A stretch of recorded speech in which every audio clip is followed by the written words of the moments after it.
So as it turns out, and we're back, by the way. This is Cruise Control. Oh, Hi. hi. As it turns out, I'm a fucking idiot. Filled with rage. And we did an entire mission, you know, talking about stuff, and actually talking like the whole time. I forgot to hit record, so we're gonna just try this again. Take two. Yeah, take two on that. Well, more like take three, because we already. Yeah. I'm not a smart man. So we'll just. What do you do? I keep dropping my mic. Oh my god. God damn it. This is why we can't have nice things. We're falling apart. God damn it. So anyway, what was I gonna talk about? We were talking about more dorm stories. Oh, more dorm stories. So Randy's sock incident. Oh, okay. So, this is another incident from living in the basement.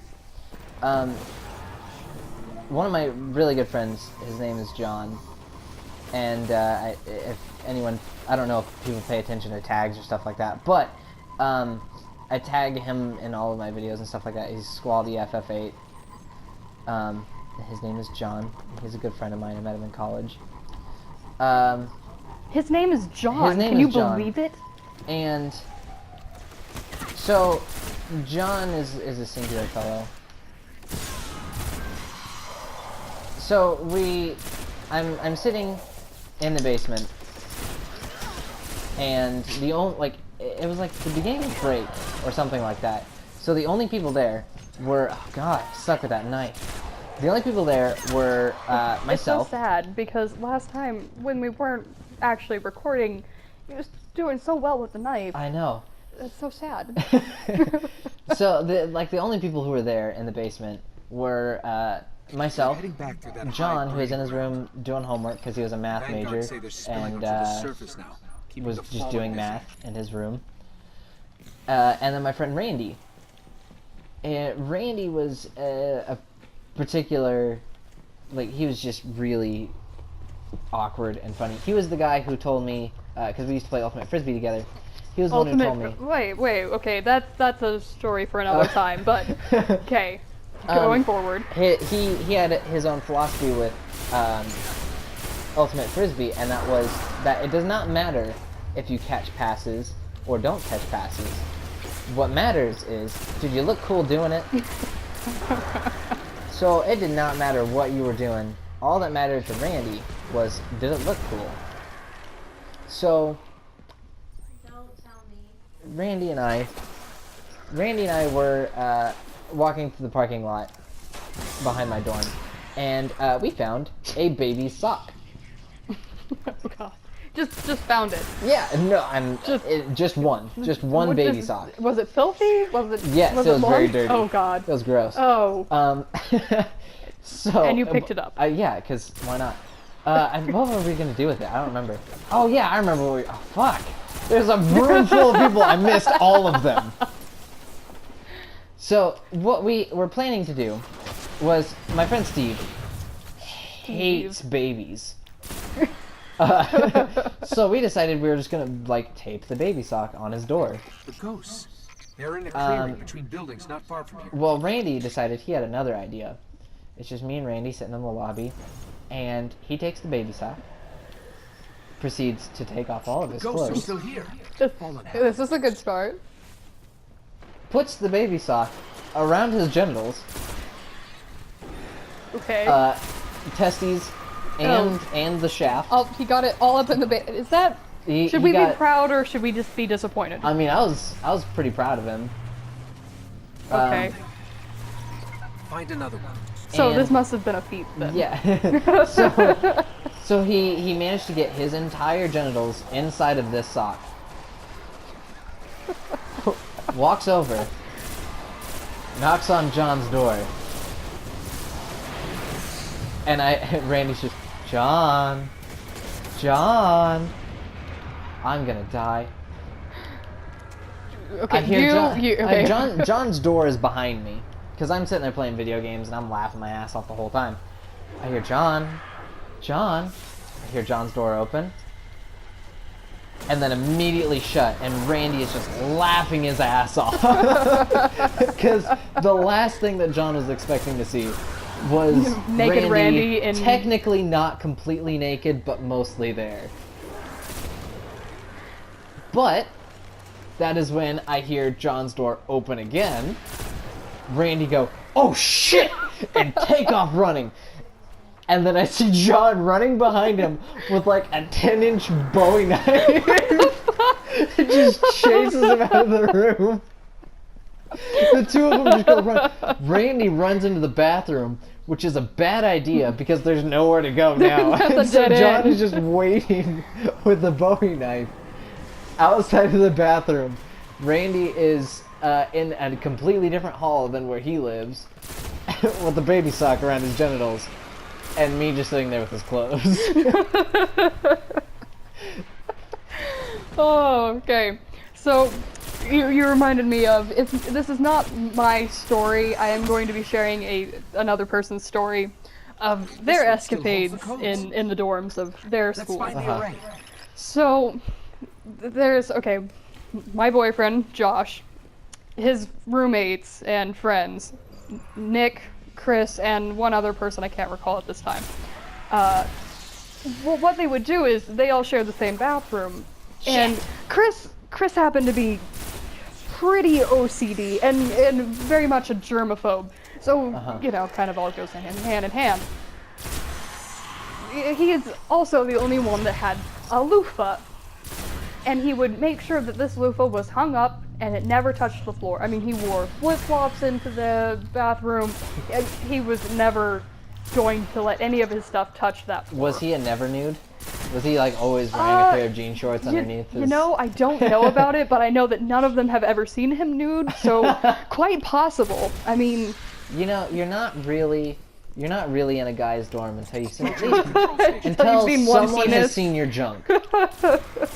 They probably have, but I don't know of those stories. You don't ask them? I don't ask. So, what they would do is every time Chris was out of the dorm, they would make a point to go into the bathroom, grab his loofah, and throw it on the floor. And wait, and they would wait for Chris to come back, walk into the bathroom, and in the middle of the floor see his loofah, and they would just hear him scream, "My loofah!" and proceed to bust up laughing. Now here's the thing, is that Chris is a sweet guy. He really is. I mean, like, he can be a bit of a turd. Is he like an aw sweet, or is he like a yeah sweet? Kind of more of an aw, like this poor guy, like you just feel for him. You just feel for him and his loofah. Yeah. Shit. I mean, well, I do. Obviously, the rest of them don't, because this is quite a common story amongst them. Now, see, I feel for him, but at the same time, I know that he got his revenge because Chris is one of those where, you know, he just seems like a sweetie, like he couldn't hurt anyone. I mean, he looks like he has no muscle, and then he's just kidney shot. And he really fucks him up. It's the greatest thing. No one wants to spar with him, ever. I'll see if these codes still work. Shit. Yeah. A little bit of overkill. Yeah. So anyways. No one will spar with him. No one will spar with him because he is very much so good at fighting. Oh. I mean, he is, I don't know what all he practiced, but very much so trained in at least 2 or 3 different... Was one of the things that he was trained in whoop-ass? Yes, one of them was whoop-ass, and the other was definitely sneak kidney shots. Because, I shit you not, anytime my roommate Nick goes off to hang out with Chris, they end up sparring, because he's the only one that will actually put up with it. And he'll come home, and he'll be like, "So I was sparring with Chris," and then just raise up his shirt just aside, and you see this huge fist-sized bruise. Oh my god! Right on kidney. It's intense. So yeah. Yeah, no one spars with him. All that also being said, he puts up with a lot of shit. Yeah, it takes a lot for him to get to that point. Yeah. fun times. Yeah. So you can imagine every time someone threw that loofah onto the ground, the joy from hearing him scream, "My loofah!" was very short-lived. Oh man. So, okay, so tell me another one of your favorite moments of fucking with people. Okay, let me think. What do I have? About, fuck, shit, dick. Oh, no, that was the fuck I just shit all over my dick. Oh, right, okay. Yeah, I already told that story. Oh, okay. No, that was man. Kelly. Oh man, Kelly was he was a singular fellow. I loved him. You keep describing your friends as all singular fellows. They are. I had very unique friends. And unique, unique for me, because, like, so I went to, like, a, private little grade school for, most of my scholastic career, and then in high school I got all of a sudden transferred to a public school, which was really weird. Because you go from sheltered life to suddenly UrbanDictionary.com. Yeah.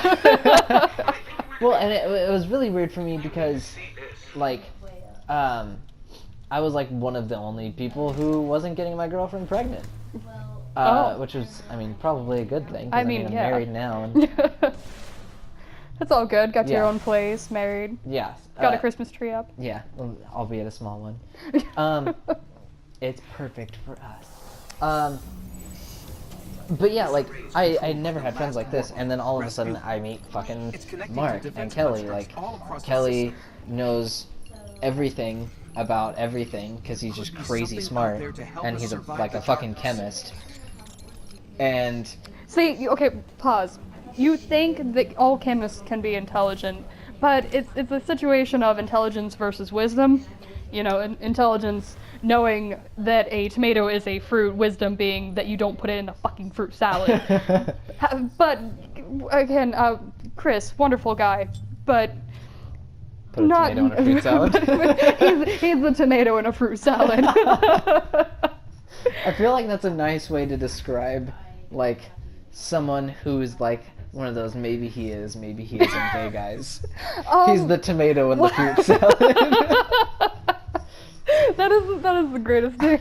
Oh my god. Okay, well that's all for this episode. I'm gonna tell a Kelly story next time. Freya, stop licking the Christmas tree.